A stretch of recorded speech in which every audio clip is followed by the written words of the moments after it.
So we were talking about this DFD yesterday.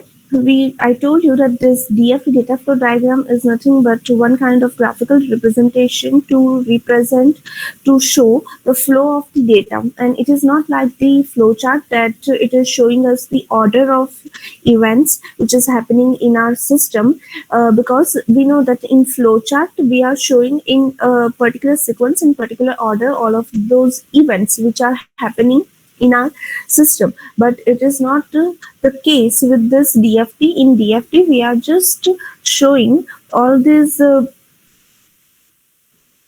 we are just showing the flow of data, that what are the functionalities which are there in our system. We are showing them. Okay, there is no kind of decision point or it's something like that to the thing which we have in other diagrams, that is not there in that case with this DFT.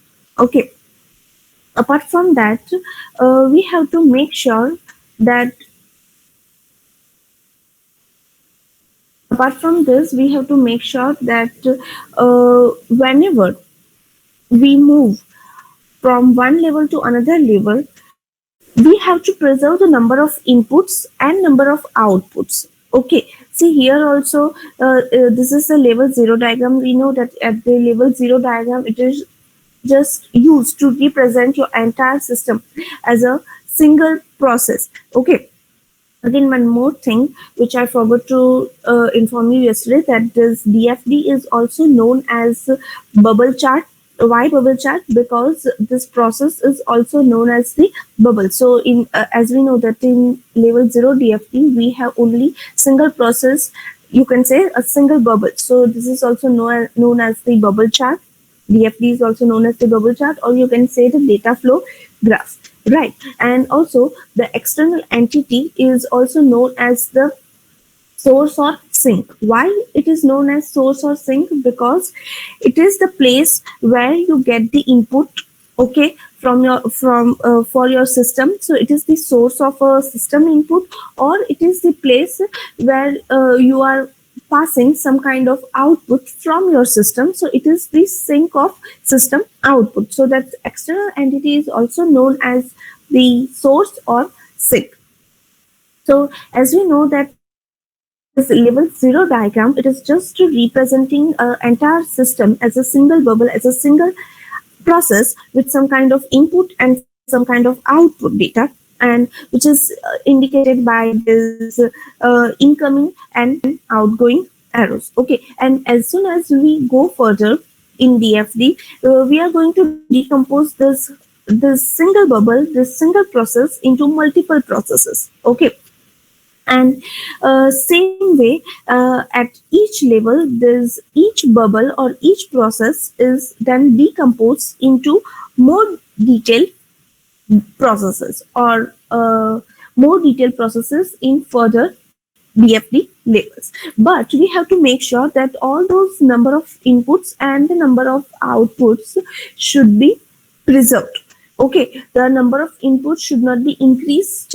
Uh, so when we are representing the level 1, level 2 DFD, there should not be any extra input apart from this, with when we are having those levels of DFD. So they should be preserved, right?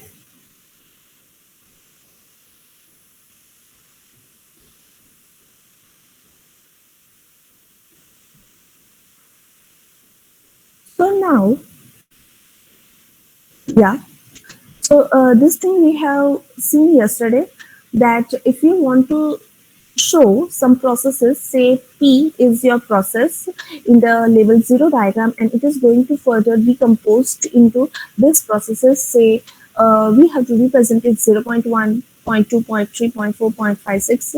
Okay, and at sometimes you may see in some of the DFTs that they have represented this 0.1, 0.2, 0.3, like decomposing of processes in level 1 as 1.0, 2.0, 3.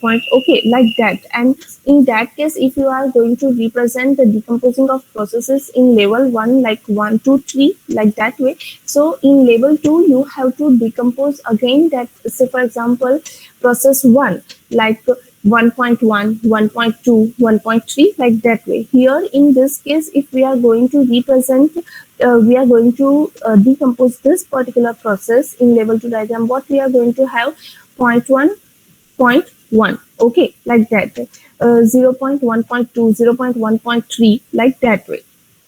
Are you getting me? So these are the notations that you may find in some of the DFTs. So both of them are correct. You can write any, but if you follow this one, then you have to go in level 2 like 0.1.1, like that way. And if you are writing here 1.0, then you have to write in level 2 1.1, 1.2, like that way. Okay, and as we saw yesterday that yeah, this is also one kind of example. Um, that this is one process F, so it is going to decompose into this process F1 to F7. Okay, and again this F4 process is again going to represent or again going to decompose in further multiple processes. So this is one kind of graphical representation. And again, we know that to develop the level 1 DFD, we have to make sure that there should be the processes between 3 to 7. It should not be more than 7 processes, and it should not be less than 3, right? So now we'll see the example first. Okay, so this is the level 0 DFT diagram for airline reservation system. As you can see that in level 0 diagram there is only one process.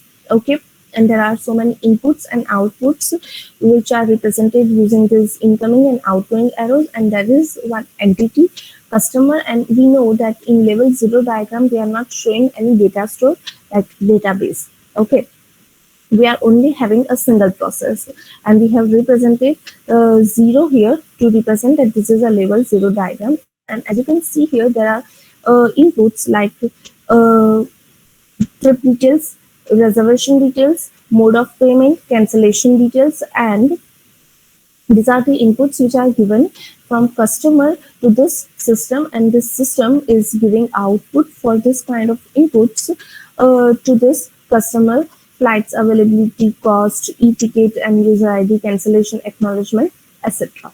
Now, taking this input, and you can have more number of inputs and outputs or some other kind of inputs. Okay, but now here, considering these inputs and outputs, we'll go with level 1 DFT. So here, as you can see, you can find that there are more number of inputs, but no, the inputs are same. They are just, we have just represented them in a more detailed form for this number of process. Okay, but the inputs, whatever the inputs are showing, the main idea behind those inputs that are same. Okay, so now this process, this airline reservation system is decomposed now into further processes: retrieve and display, seat reservation, total cost cancellation, ticket generation, seats allocation, and cancellation. Okay, and we have this entity, the external entity, same as a level 0 diagram, that is in our case it is customer, and we have added one data store, that is the flight database. Now to start with, we can say that first of all the customer wants some trip detail, so we have connected it with this particular process. Now this particular process is going to interact with the database, and it will check the availability of flight, and it will report back to that customer. Apart from that, we have next functionality like the seat reservation. Okay, so for that also customer needs to enter how many number of people, the seat for how many number of people they want. So we are going to give that as input to this process, and as an output of that process, it would check, it would interact with that particular database, flight database, the seats, availability of seats, and it is then going to, you can show the output from that database to this process. Now, after that, this from this process we are going to give the whatever the seed data we get from the database, we are going to give to this process, that is the total cost calculation, to calculate the cost. Okay, so whatever the cost is there for that number of seats which user has booked, we are going to give back that to the customer. Okay, we are going to show that to the customer. And then for ticket generation, the user is asked to enter some detail and some kind of payment, whatever the payment details, the card or whatever the details they want, they have to enter. Okay, to this, and that is given to this particular process. Now again, whatever the process is going there, whatever the functionality is going there, after that it is going to give the e-ticket whichever is generated back to their customer, and the unique ID is provided to that customer. After that, the seat allocation is there, which is going to generate that boarding pass and give it back to the customer. After that, if there is one functionality of cancellation also. Okay, so in case customer wants to cancel some ticket, so he or she is going to acknowledge that, and uh, no, customer is there is two input and output.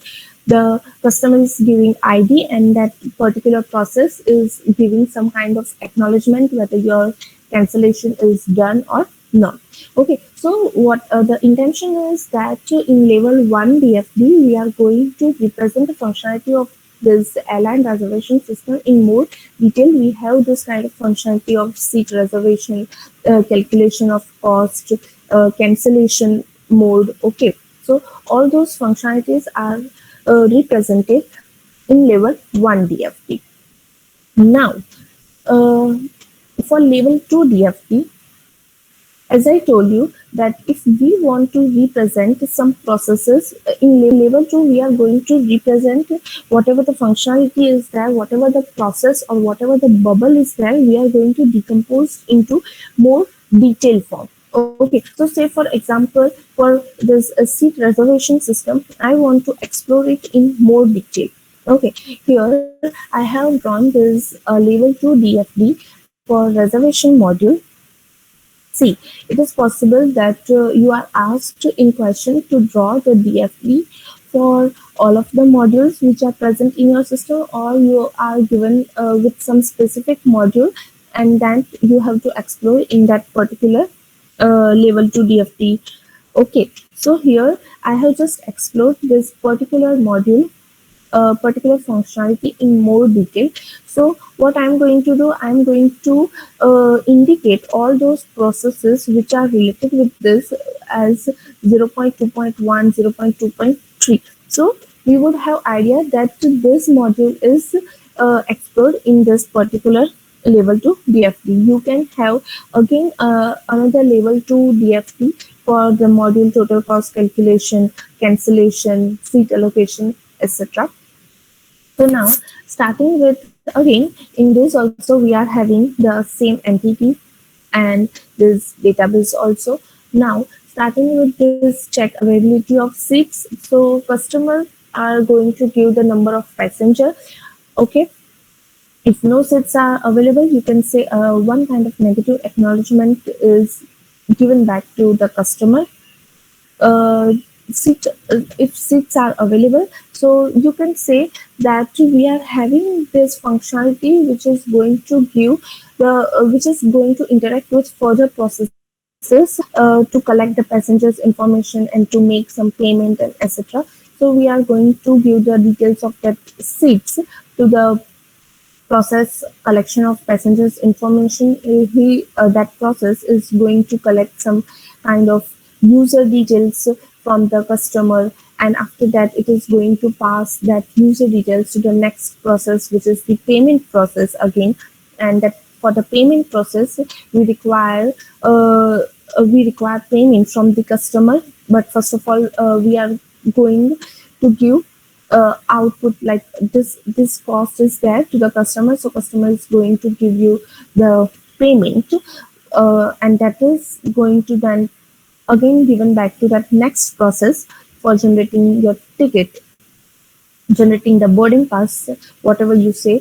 So the payment acknowledgement is given. After that, it is given back to the customer, and also the database is also going to interact with all the processes in some or other way, like the seat availability. For that we are going to access the database, okay, for user details to check, like verify a user is not or there, so that you can again expand in your way. So that is also the way that your database is going to access.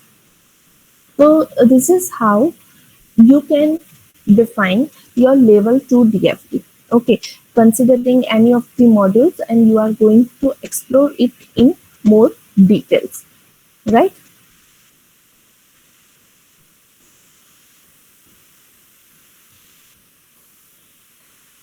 Did you understand this? Okay. So the next diagram we are going to see is the class diagram. The, you can say, the main static analysis diagram for your system, and it is basically showing you can say a set of classes, relationship, interfaces, collaboration between your different classes, what are the relationships between those classes. So this diagram is a static design view. Okay, it is not a dynamic, and it is the most common and the main diagram of your system, or you can say the object, to be specific, object oriented system. It is for visualizing, specifying, some kind of documenting structural models for your system, and it contains the system classes with data members, operations, relationship between the classes. Okay, so as you can see here that this is one class, and it is a set of the, what is the class first of all? So a class is nothing but a set of objects containing similar data members and member functions, which is represented by a class. And in UML, the class is identified by solid outline rectangle with three compartments which contain basically class name, attributes, and operations. Okay, what is class name? So as we know that a class is uniquely identified in a system by its name.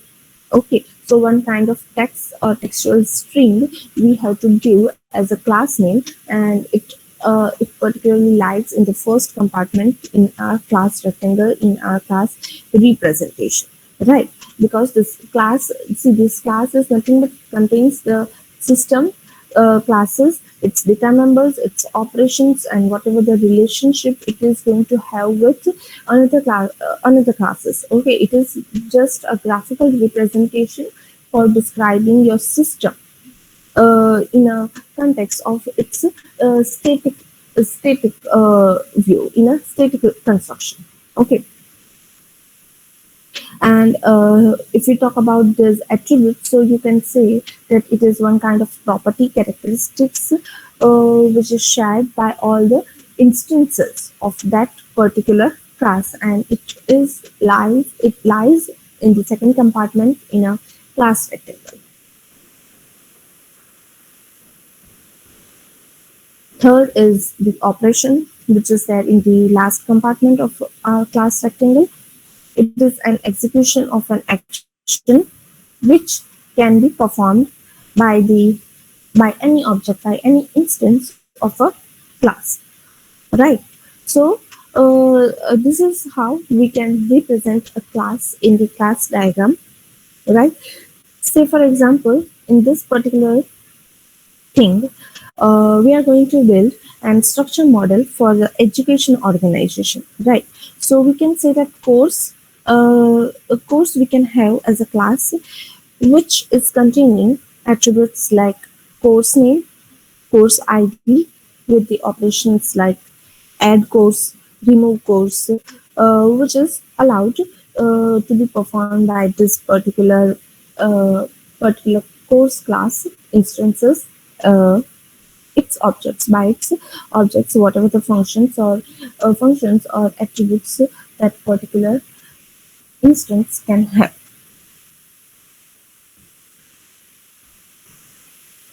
Because in object oriented system we know that everything is whatever the real time scenario that we are going to represent using the class and objects will form your system, because in that object oriented viewpoint objects are the primary abstraction layer. Each object you can say in the problem domain or in your system describes some kind of structure and relationship amongst the other objects. So this whole thing is the collection, you can say the class diagram is the collection of your static point of view. It is the collection of static modeling elements like classes, its a relationship, which is nothing but connected as a graph to each other, to their contents.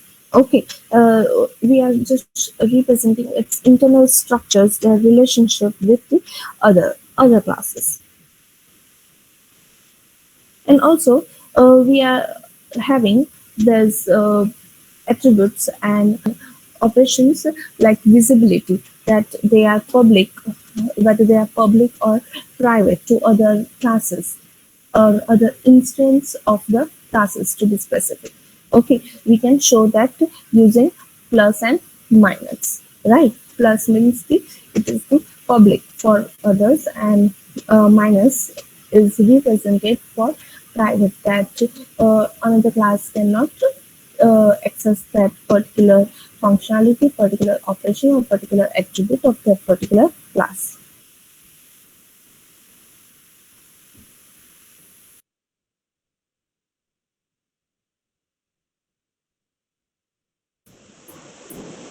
Then the next thing we have is the generalization. Now it is going to describe how one class is derived from another class. Okay, so derived class inherits the properties of its parent class, and that is very obvious. This generalization is called as you can say is a kind of a relationship. Okay, because it is a relationship between a general kind of thing and a more specific kind of thing. Okay, so we can say that it is a kind of relationship in which we have one parent class, we have one base class, and from that we are going to derive this child classes. Okay, you can say these are the leaf classes, right? So in this particular example, you can see that this geometric shape is the class that describes that how many sides a particular shape has.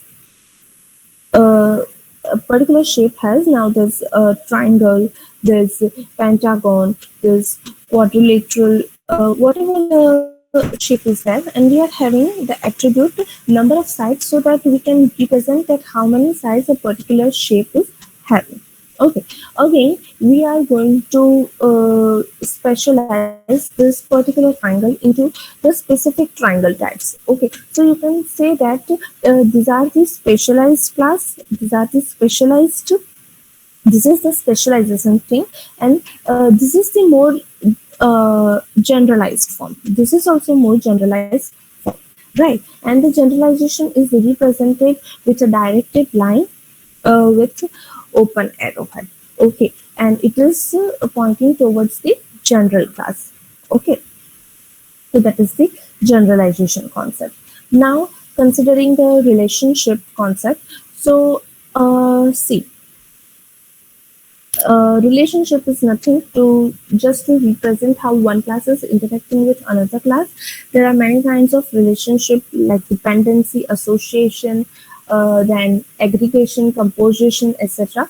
So starting with this dependency, when dependency we are going to use when we know that this particular class is depending upon another class. Okay, we can have at that particular situation we can have the dependency, and it is shown using the dotted arrow, which is pointing towards the class on which this particular class is depend. depend on. Okay, so this is the required thing, you can say, for this particular class to happen. So when any window is open, we require some kind of event to happen so that our window is open. And that window is, we have this generalization that this window can be console window or it is a dialog box. Okay, now again, with this dialog box, we are going to have this control. So every dialog box has some kind of control. So that is nothing but one kind of association to represent that these two classes are associated with each other. So this is the dependency concept. Okay, as you can see here that a dependency is a relationship that states that one thing like window, class window uses the information and services of another thing, that is the event class. But it is not necessarily that it is going to happen in the reverse case. And graphically, a dependency is rendered as a dashed directed line which is directed to the thing being dependent on. Now we have to choose dependencies when we want to show one thing using another, and that we already did. So now this is the thing. These two classes, employee and department, is associated with each other. Okay. Now the degree of an association. So what's that degree? So the number of classes which are involved in connection. So that is, the number is nothing but the degree of an association. We can have the types of that relationship. The degree of an association is like unary relationship, binary, and ternary. So as the name suggests, in unary relationship, the degree is 1. Why? Because you can say there is only one class. Okay, so the instance of that class is associated with that particular class only, with its own. Okay, in binary relationships, there are two classes. So the degree of that association is 2. Okay, one instance of that class A can associate it with the instance of class B. Okay, there are two classes. Ternary relationship, that means the 3 classes are there. Anary relationship means there are more number of classes. Right.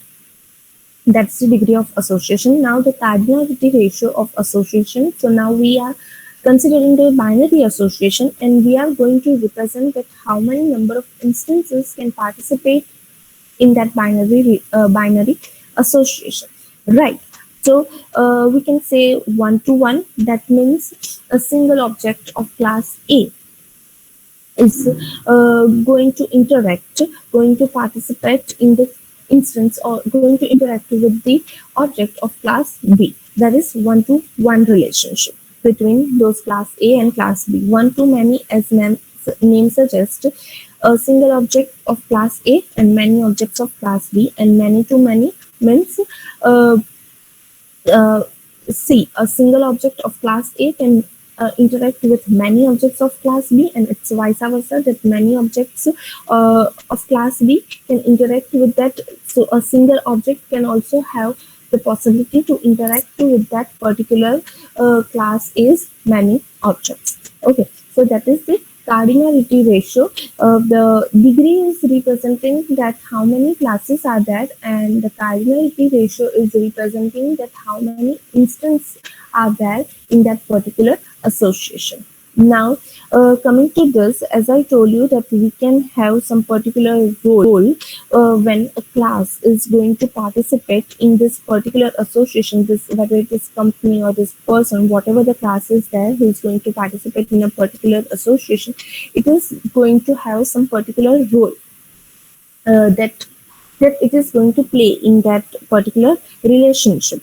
Okay, so we have to identify that role for the class, and we have to represent it. So here we have this filled arrow which is pointing towards the company, which is representing, which is just used to represent the reading direction, that we have to read this association in this particular direction, that person works for company, and this employer and employee is nothing but the end roles for this classes.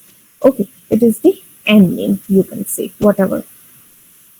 And another thing, this is the self association, that person one person, you can have the multiplicity, that one person is married to one person, zero or one person. Okay, so this is also the way we can represent the self association. Now, another thing, that we can also write the association name here also, or we can also write when the association that has the class properties, we can represent that as a separate class, and that we have to attach by a dash line to this association part. Okay, say for example, the company and person is having the association uh, works. Okay, works for. So that is the thing, we can more elaborately say it as works for salary. Okay, it is having some kind of properties, some kind of attributes, so we can represent that that thing as a class, and we have to connect it with the dashed arrow line. So uh, employee and employer and employer, and so we can say that employee works for salary to one or more employer. Okay, and this is also another example. This is the association class. We have represented this particular operation also. These are the multiplicity, that one or more tutor is there for one or more tutor teaches one or more class. Okay, then this is the n-ary association, when we have three or more classes and we have to connect them, we have to show the relationship between those classes. So we can associate them using the n-ary association with a diamond symbol and a dashed connected line to the association class. That is the grade book in this particular class, and these are the roles for each particular class, semester, class, student, etc. All these things I know that you people are aware of, so I'm just explaining it quickly. Then comes the multiplicity, which says that in many modeling situations, it's important for you to state how many objects may be connected across an instance of an class. So that how many is nothing but the multiplicity of an association rule. It is basically describing that how many numbers of instances of one class is related with that of another class. In an association, we can represent a single instance as one, zero or one instance, then zero or more instance, one or more instance. Particular range also, we can describe that like one car is having uh, four wheels. Okay, or you can say any vehicle is having two to four wheels, to be specific. So we can represent such thing using this multiplicity to represent that how many number of instances of class X is going to interact or going to related with how many number of instances of class Y. Now, this is again another example of multiplicity. Okay, we can specify this lower bound, upper bound, and we can also specify some integer value if you want some particular values to show for that particular class. Okay, now the another concept is qualified and qualified association. So what is the qualifier? So in the class diagram, when an association attribute is unique, okay, within a certain set of related objects, then we can say that it is a qualifier attribute. Like in this class, show and ticket, and this association, this attributes, association attributes are unique, that one show can happen, it can have some specific date, and the seat numbers of that ticket is also going to be unique. Whatever the ticket we have for that particular show, it is going to have some unique date, some unique seat number, and that is the date and seat number is only going to be valid for that particular show only, not after that, not before that show's date. That we can represent as a qualifier, and those attributes are known as qualifier attributes, and those relationship, those association is known as qualified association, and the multiplicity is known as the qualified multiplicity. And we can show the qualifier, the symbol is like that. We have to attach a rectangle with that class who is going to have those qualifier attributes. So here one show sells zero or one ticket, or you can say many tickets for that particular show. Now the concept of aggregation and composition. So this aggregation is a special form of association which describes a part-whole relationship between a pair of classes, right? Because it means that basically what is the difference between this aggregation? This is a part whole relationship. This is, you can say, the whole relationship, or you can say this aggregation is also has a relationship. Okay, in aggregation, when we are showing that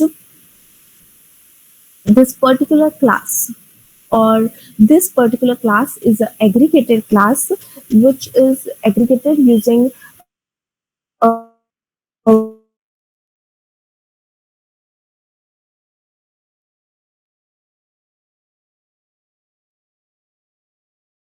many individual existence. Okay, if branch is not there, then also the department can exist like that way. Okay, like this is, in this example I have represented that one supermarket is there in a city, and it is going to have many branches, and in each branch there are many departments,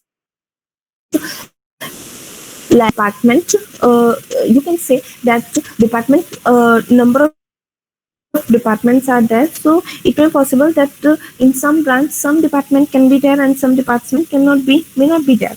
Okay, and in the case of composition, if there is no shopping mall at all present, then that branch cannot be uh, individually exist, right? Say for example, in one college there are departments. Okay, so if there is no college, then those computer department, EC department cannot individually exist. So that is how this aggregation and composition is a more strong form of aggregation, and which describes the whole. It is completely owns its part, right? See, it is the relationship among classes. Okay, part of or has a relationship and ability to navigate from the whole to its parts. An aggregated object is composed of one or more objects. Like a car has a motor. Okay, so a car is indicating the whole object, and motor is a part of object. And aggregation and association where one class is part of the other, that is the has a relationship, and it is drawn as a solid line with a diamond on the whole side of the relation. Okay, like in case of this team and player, so player can individually exist. If there is no team, then also player can individually exist, right? Say for example, college and professor. So if there is no college, if there is no college, then also the professor students can individually exist. That part can individually exist. Whereas in composition, say for example, house and room. So room cannot individually exist when if there is no room, if there is no house. Okay, lobby or balcony, that those parts cannot individually exist if there is not that whole thing. Okay, aggregation is represented using this hollow diamond, and composition is represented using this filled diamond. This is also the example of aggregation and composition.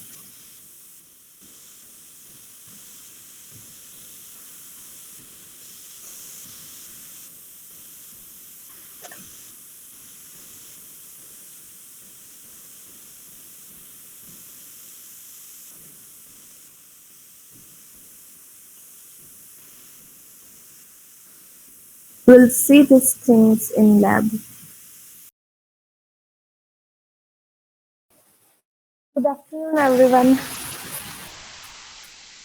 So, the next topic in this class diagram is package. Okay, so this name itself suggests that package is used for some kind of group. It is nothing but organizing. It is one kind of general purpose mechanism for organizing elements into some kind of groups. Okay, it indicates some group. It is nothing but a grouping of model elements. So these packages themselves may contain other packages. Okay, it may have some packages, and this package is represented as a folder, as you can see in this.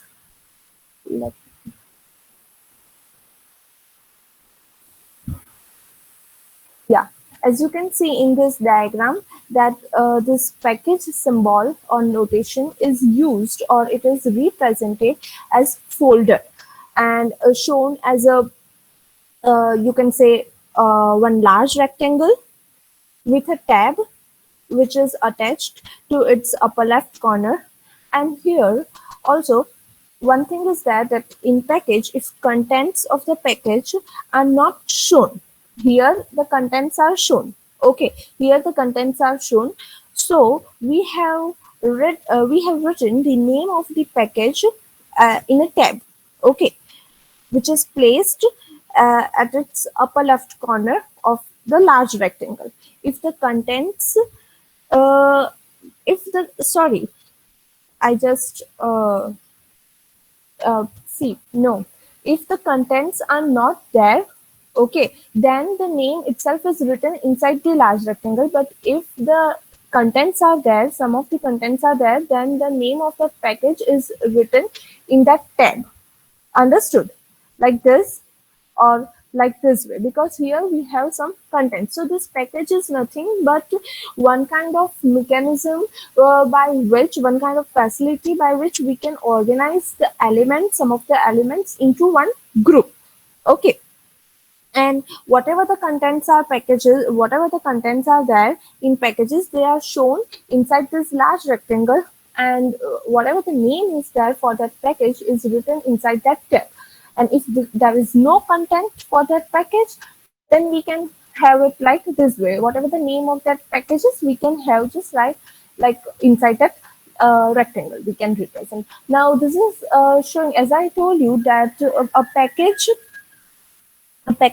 can have some other packages inside that. Okay, like this is one business model package, which is having clients, bank as one kind of packages inside that big package. Okay, and here we can show the dependencies of that package like this way, that dependent, like this customer is dependent on this particular business model package, on this package which is named as business model.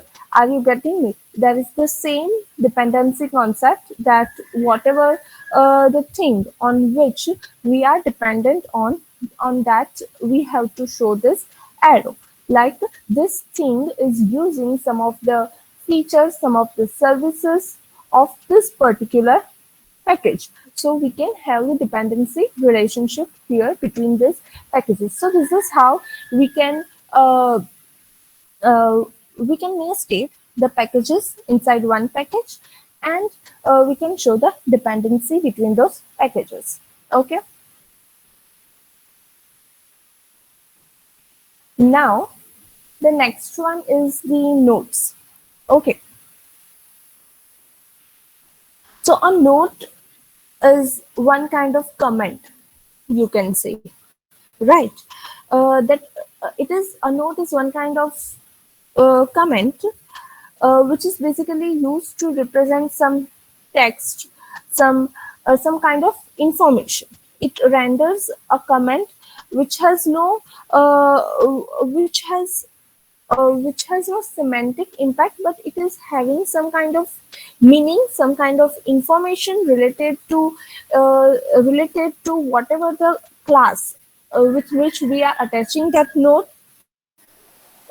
Okay, and uh, you can say that whenever we are going to attach some kind of note with some kind of element in our class diagram, it means that its contents do not alter the meaning of the model to which we are going to attach them. Okay, its meaning cannot alter.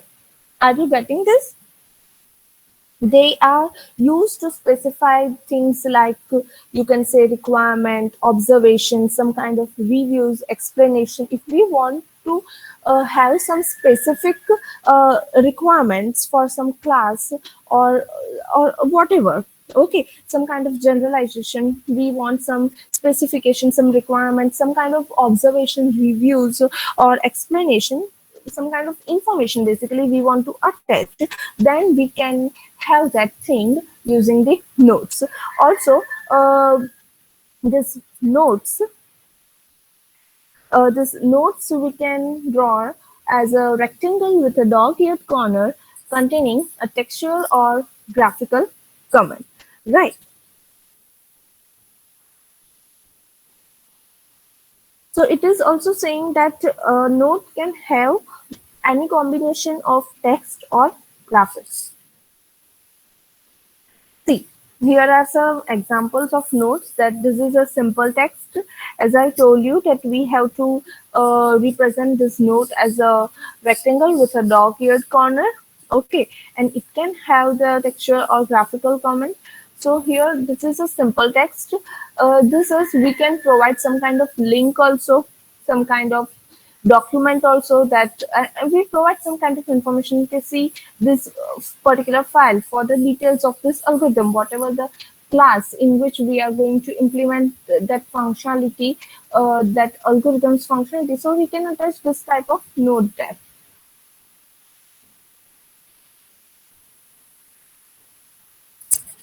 Clear. So here in this example, as you can see, with this job class, we have just indicated one note that this is the association class. That is very well understand, but just for your understanding purpose, that we can attach the note like this way. Okay, so basically this note is nothing but it is used to specify some kind of information, some uh, reviews, requirements, observation, explanation, whatever the thing we want to elaborate that we can have. Here also this thing is shown that this is multiplicity role of a class. This is the association name, association class, self association. Okay. Okay. So here it is shown like this way that this is one security, and the generalization is used that cash account, stock, bond, property. Okay, and here we have used this particular comment. uh, uh, Okay, this comment is used to specify some algorithm for this particular classes. This one is attached with this generalized class, and this comment needs to be attached with this class only, because it is not like that we can just draw a box somewhere in our class diagram. It is remaining to attached. Okay. Okay, then one more thing that um, yeah, I forgot to inform you that see here this is the association. Okay, this is job is the association name. Now, as I told you that in in one of the examples we saw that there is one arrow, right, which is used to indicate the readability direction, that in which direction we have to read. Okay, but when there is no arrow is provided, so it means that we can read that association in both direction. Okay, or the relationship can be happen in both way, like in this way, like in this example. Okay, and another one thing that I forgot to tell you is that whenever we have any attribute or any operation, we are having that visibility access, a visibility facility like public, private, as well as we are going to have some kind of data type, right? Whatever the data type is, it is like uh, string, boolean, integer, float, whatever, or it can be some user defined data type also. But then it is again one different concept, that if you are going to have some user defined data type, then you have to represent that thing in a separate class, which is the enumeration class. Have you studied that enumeration? Enumeration, have you studied earlier?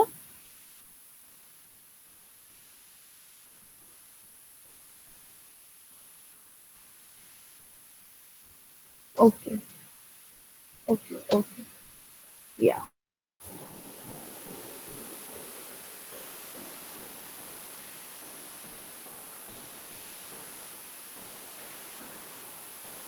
So yeah, coming back to this constraint now. So what is a constraint? Okay, as the name suggests, as the name suggests, this constraint is nothing but one kind of condition, right? It is a textual specification for any element which allows us to add some kind of rules which are already there, and we can modify them also. Okay, to add new rules, to update or to modify some existing rules.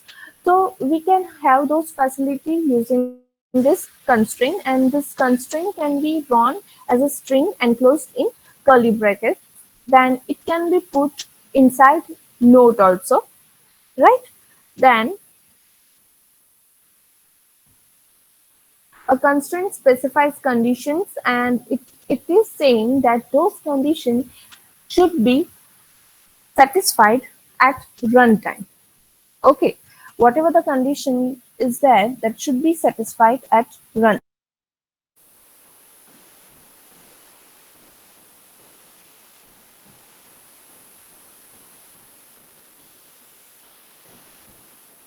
See, here in this example, as you can see, whatever the string which is placed inside the curly brackets, that is known as the constraint. So that means that portfolio, whatever the portfolio is that is related to bank account, that should be secure one. Okay, now we are that is the simple constraint. Simple constraint is nothing but we are just having a simple string written inside the curly brackets. Now here, this is the or constraint. What or constraint suggests is that, as the name suggests, that either or this one, either corporation or person. So the bank account can be this or this. So the or condition we can show, represent like this way. Again, this is one self association is there. Now here we have represented formal constraint using the OCL. Now what is this OCL? So that OCL is nothing but UML's object constraint language. Okay, so uh, this constraint or some kind of condition or rule can be written as free form text. Okay, it is written as free form text. So if you want to specify some kind of rules, some kind of constraint conditions for your element, okay, for your element of your program, then you can use this OCL, that is the UML's object constraint language, for your element. So Here it is written like that, that self dot wife dot gender, then it should be equals to female, and self dot husband dot gender, then the gender is nothing but the male. So as I told you, this constraint is a free form text. Okay. Now, uh, uh, this diagram I have made for online shopping system.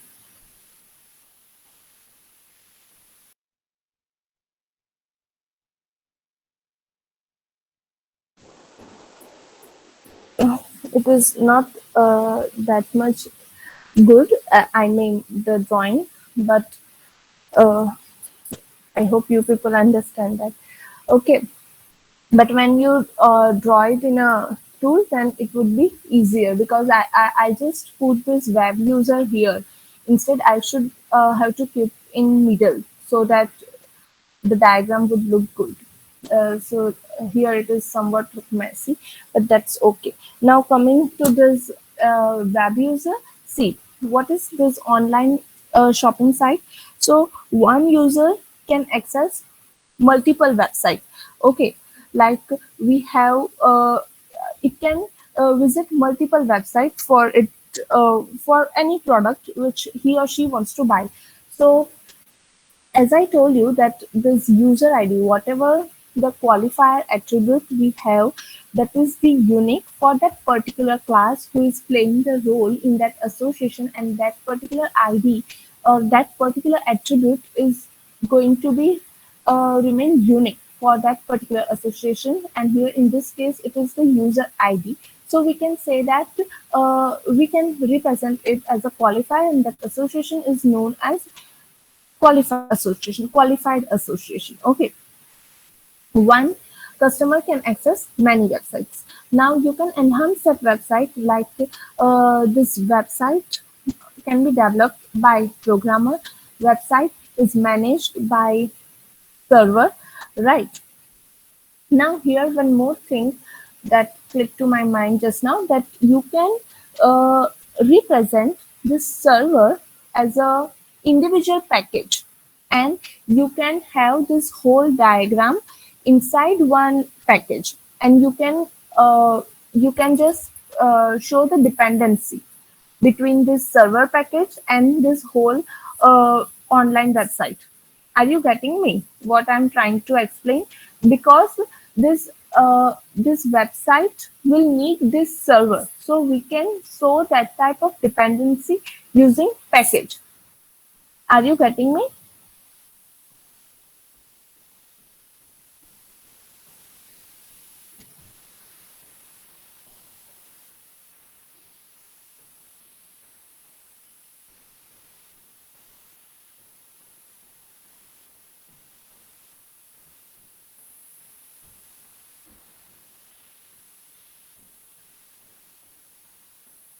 Are you getting me? What I'm trying to explain, that how you can uh, make use of package notation in your class diagram, like in this particular example.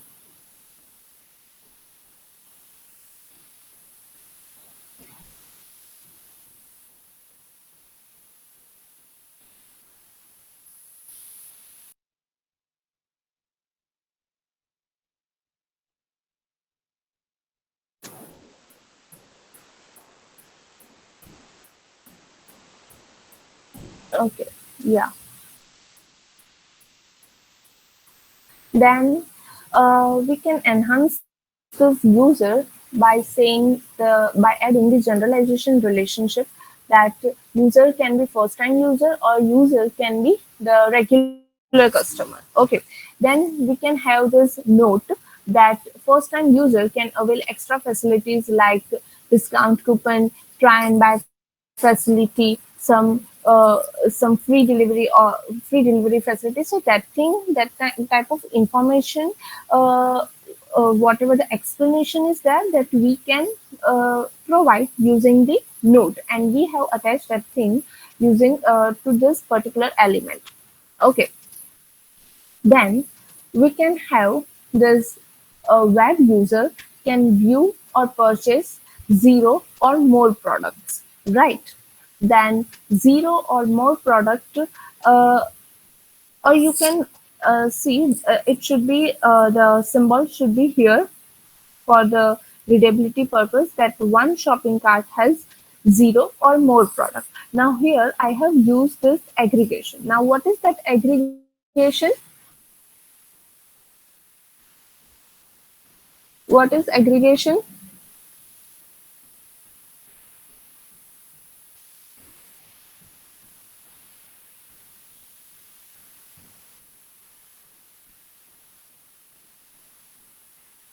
Yeah, has a relationship, or you can say, to be specific, whole or part of the relationship. Okay, that this shopping cart is representing here the whole thing, and this product is a part. Now the thing is that if we don't have shopping cart, okay, then also that product can exist individually. But as far as this composition is concerned, that this account and website, that one website have one or more account. Okay, here also we need the symbol,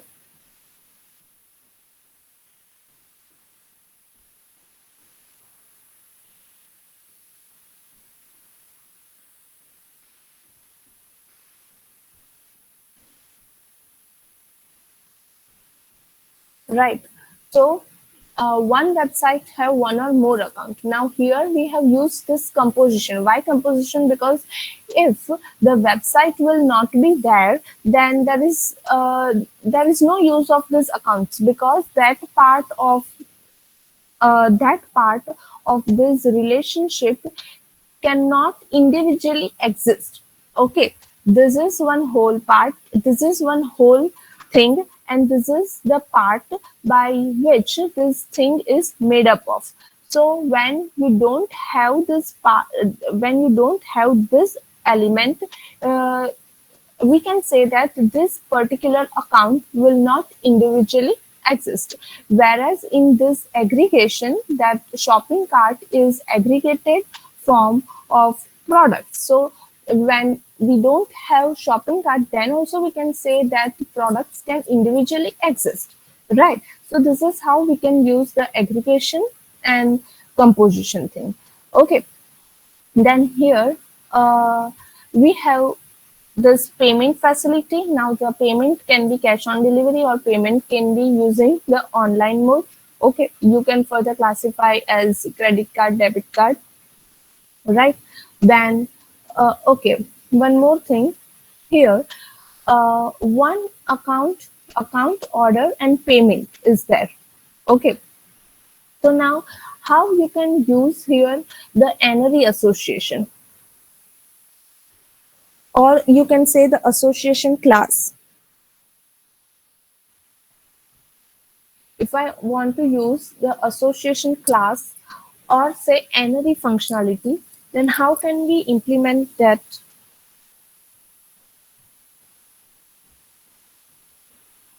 Or you can say, using on which element should I implement this particular NRE functionality?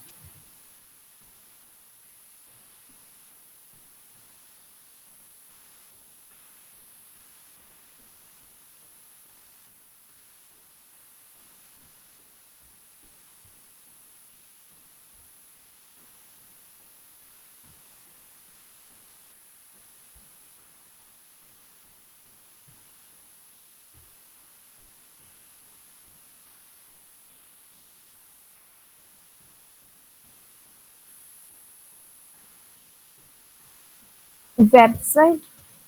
No, I'm saying that there are these classes like account, order, whatever, customer, whatever the classes are there, and I want to use this functionality and reassociation or association class I want to include. Order, payment, customer, products. Yes, that is the one thing you can have for entity association. You can uh, combinedly have one common class or one common association class for this classes: order, payment, customer, products. Right.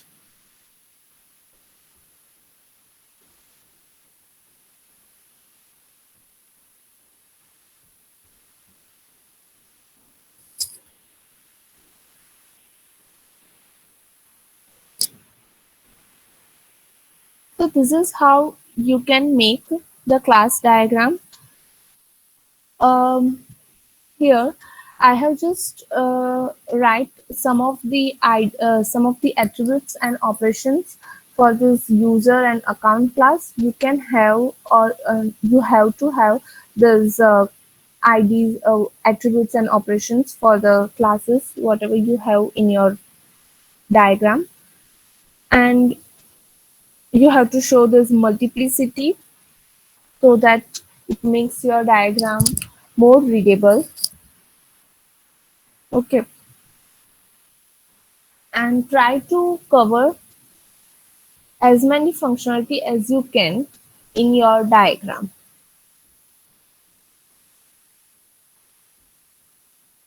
right?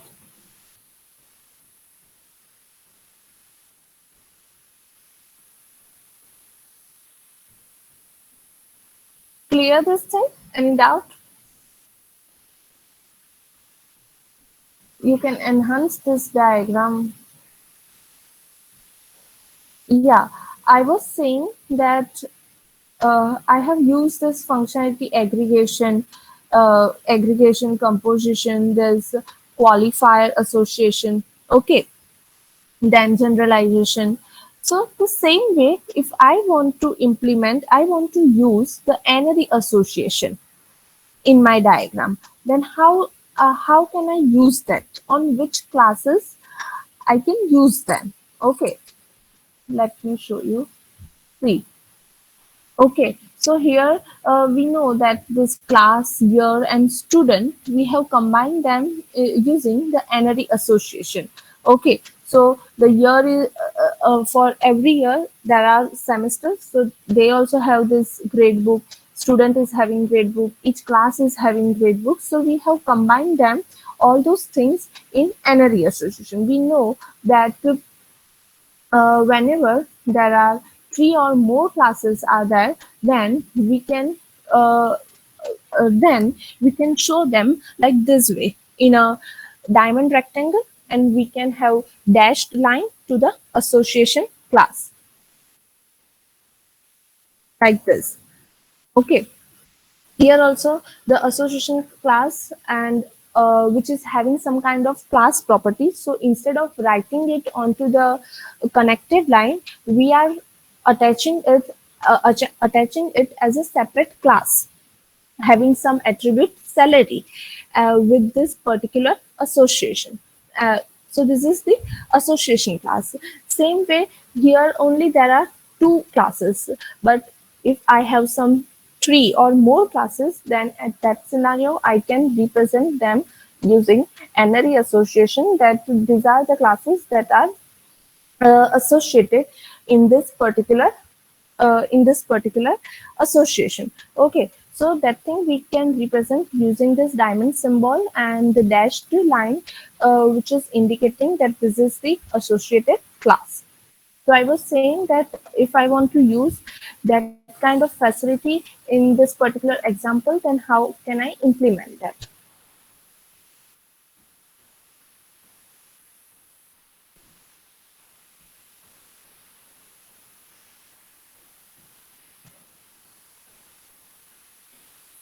Clear now?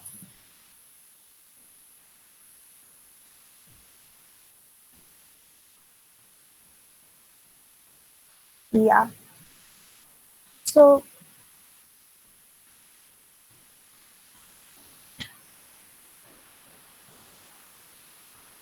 yeah, you can do that. Yeah, there's we can do that. We can combine. We can have one n-ary association for website, for programmer and server. But in that case, uh, what would be your association class?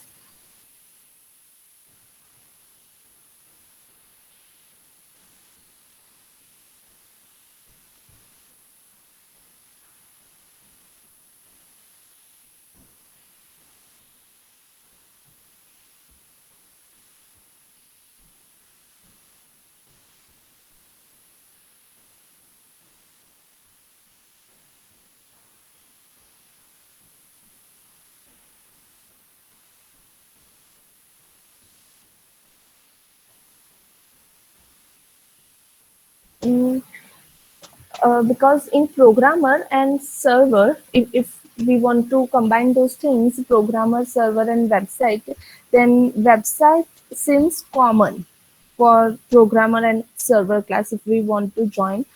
But for that, we have to associate website. We have to write website class as an association class. We have to join it with the dashed connected line with that programmer and server, but it is not a good idea because the website is the uh, main thing about this particular system. And if we are going to represent that using association class,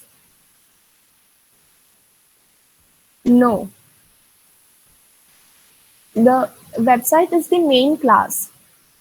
Okay, we cannot show it as that association class, because what is that association class?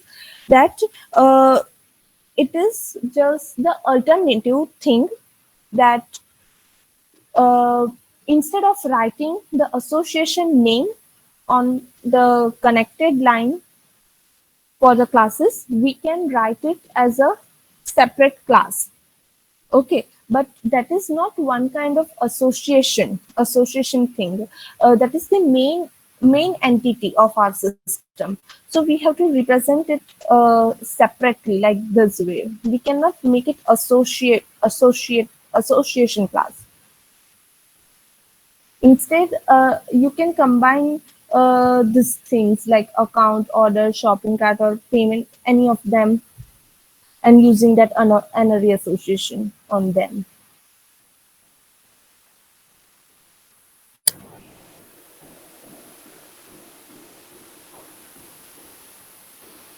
Order,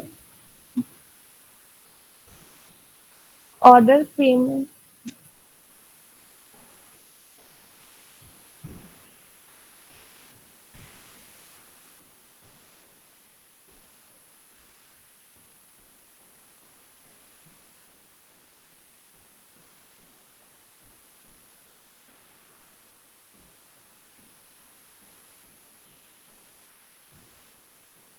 Mm,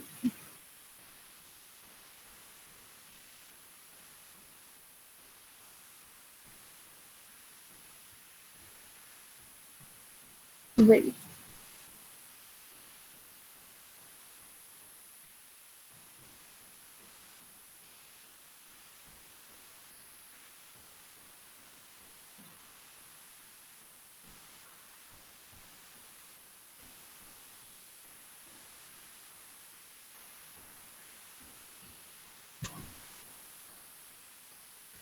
we can have this payment as a as association class. Customer customer can be there, but that I think that is also the same case then, like website. If we take customer, we can have the payment and which is associated with product, order, shopping cart. Yeah.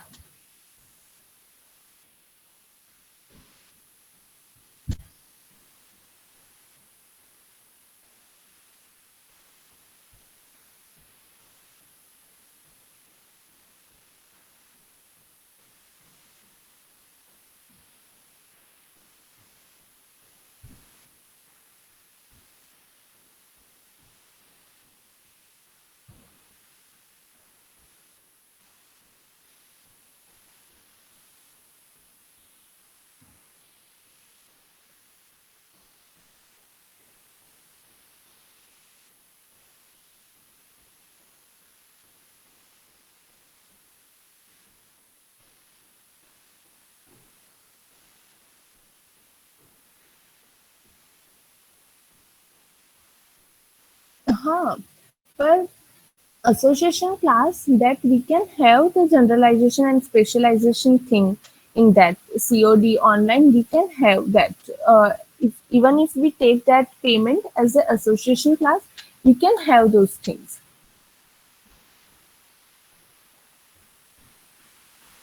The website, so this is a whole thing is about website.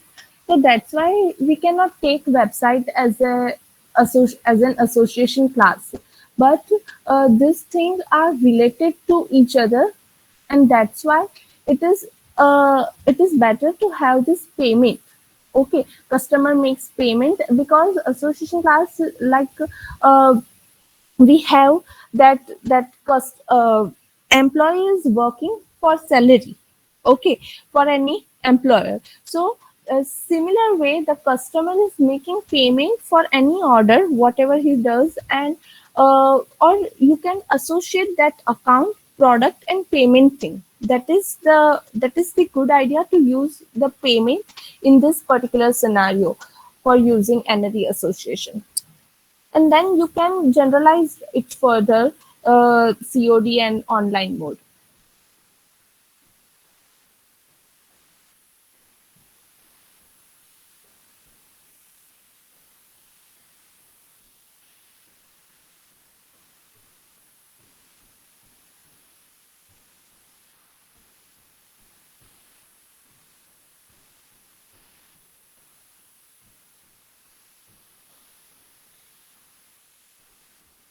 Okay, so now in today's lab you have to draw the class diagram for online food delivery system and blood bank management system.